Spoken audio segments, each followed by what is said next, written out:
The word yoga means in English to yoke or to tie together. Yoga practices, both the spiritual and the physical, are designed to help tie the individual together.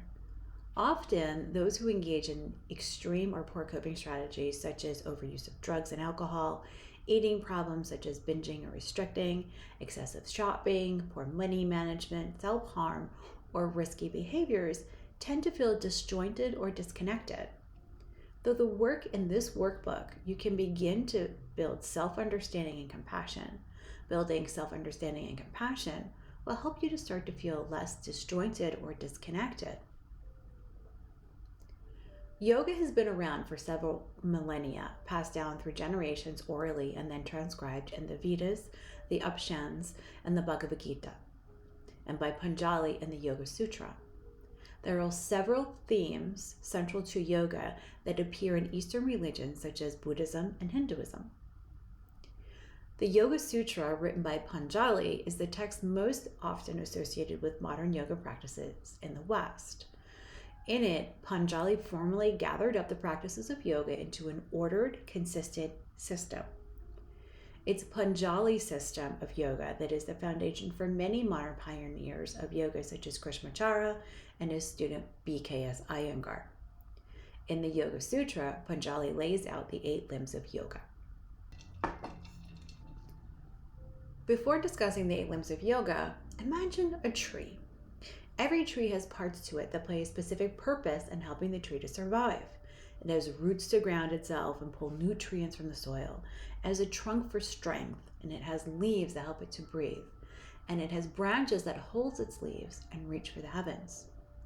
The 8 limbs of yoga are the steps necessary for a happy and fulfilling life. Like the tree, human beings need grounding and nutrients. And in the 8 limbs of yoga, these are the abstinences and the observances, the yamas and the niyamas, the things we should not and should do to have a happy and fulfilling life. There are 5 of each of them.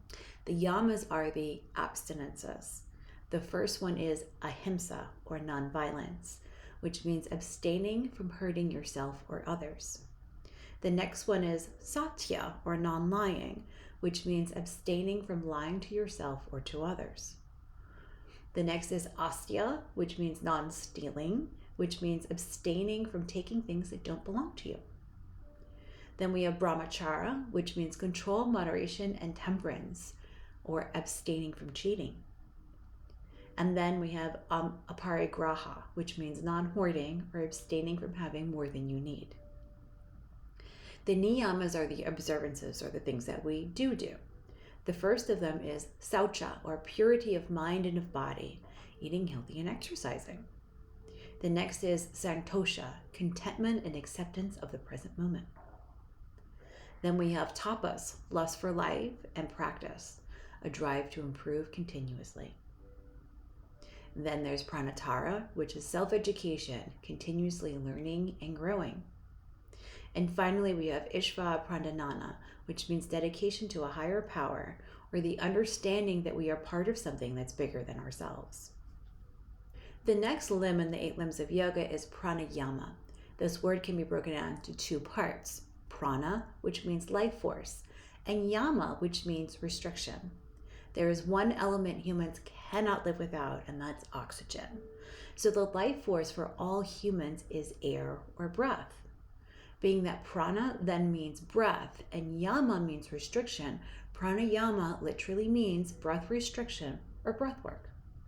Pranayama practice is one where the breath is segmented, constricted, counted, or any other option of practicing breath patterns.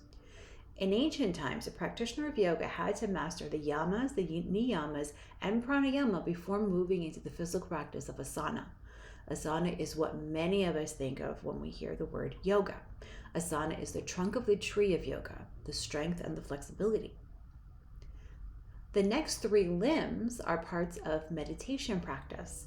Meditation is simply a single point of focus, and a single point of focus can be many things, such as internal sensations in the body, an image in the mind, or a voice. Pratyahara is the withdrawal of the senses to meditate such that the individual meditating does not allow the focus and attention to drift elsewhere. Dharana is a specific focus of the meditation, and dhyana is a type of meditation.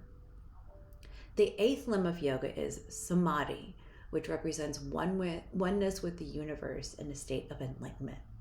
Much like the tree grows towards its source, as humans practice the eight limbs, they will also develop as the tree does towards its spiritual source. The samadhi is oneness with the source.